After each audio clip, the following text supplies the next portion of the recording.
અને વાત આગળ ભરૂચની, જ્યાં જિલ્લામાં એસઆઈઆરની કામગીરી અંતિમ તબક્કામાં છે અને બીએલઓ અને સહાયકોએ દિવસ રાત કામગીરી કરી હોય તેવા દ્રશ્યો સામે આવ્યા.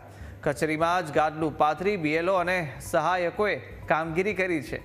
નગર સેવા સદન કચેરીમાં સવારથી મોડી રાત સુધી કામ ચાલે છે અને સભાખંડ સહિતની કચેરીઓમાં બીએલઓ જમીન પર બેસી કામગીરી કરી રહ્યા છે.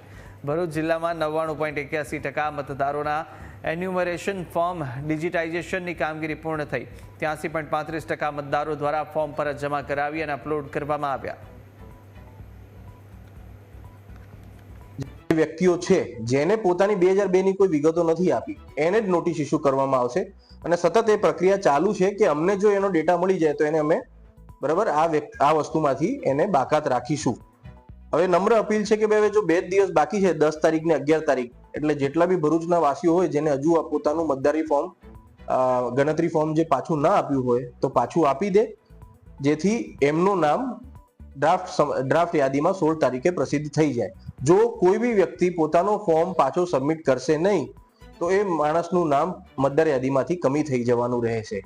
એટલે સૌને વિનંતી છે કે પોતાનું ફોર્મ સમયસર પરત કરે.